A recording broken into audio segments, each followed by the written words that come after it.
Welcome to Money Management. This week, questions over industry funds sponsorship of sporting teams and dealer groups and platforms respond to Bowen's reforms. But first, here's your news roundup brought to you by Securitor.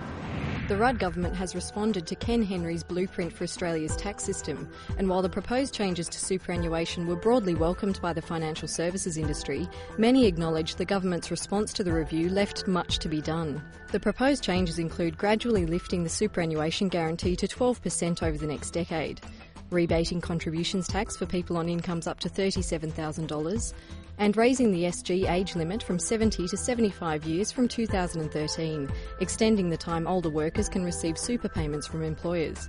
The government also announced it would seek to wind back some of the super contributions cap measures announced in the last budget. The company tax rate would also be cut to 28%, with small businesses given a head start on the measure. The financial advice industry is continuing to work through the implications of the proposed reforms made public by Financial Services Minister Chris Bowen last week.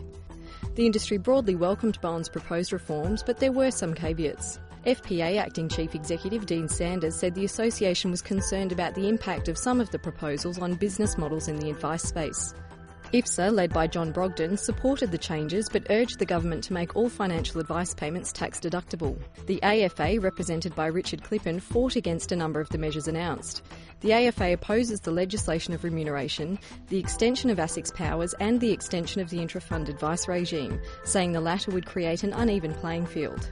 But ASFA Chief Pauline Vamos said the broadening of the scope of intra-fund advice would benefit both super funds and financial advisors. Research conducted by Investment Trends found advisors would be most likely to move to asset-based fee-for-service structures, with advisors preferring that method over fixed or hourly rates. The parent company of PIS, Professional Investment Holdings, announced its intention to merge with little-known listed insurance funding company Centrepoint Alliance, which is headed up by former IOOF chief Tony Robinson. But while the deal would deliver PIS its long-awaited listing ambitions, as well as keeping it free from institutional ownership, the combined group may not be without its short-term struggles, with Centrepoint posting a $30.5 million loss last financial year.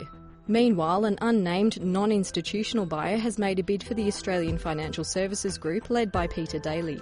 Macquarie Group appears to have left the financial crisis behind, reporting a 21% increase in net profit to more than $1 billion. Macquarie's Banking and Financial Services Group turned around last year's $99 million loss to add $261 million to the broader group's profit.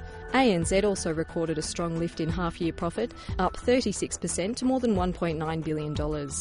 Finally, employment conditions for advisors are continuing to improve, according to the latest data from recruitment firms Profusion Group and eJobs recruitment specialists. Profusion Group's Rod Jones said demand for advisors had returned to pre-GFC levels, while Trevor Punnett from eJobs pointed the continuing strong recruitment of advisors by banks, the big institutions and industry super funds. In this week's Money Management, independently owned dealer groups discuss the proposed reforms put forward by Minister for Financial Services Chris Bowen. Dealer groups and platforms consider their options in a world without volume rebates. And research has pointed to a lack of support for the sponsorship of sporting teams by industry super funds. For all the details on those stories, see tomorrow's edition of Money Management. Thank you for joining us, and I'll see you again next week.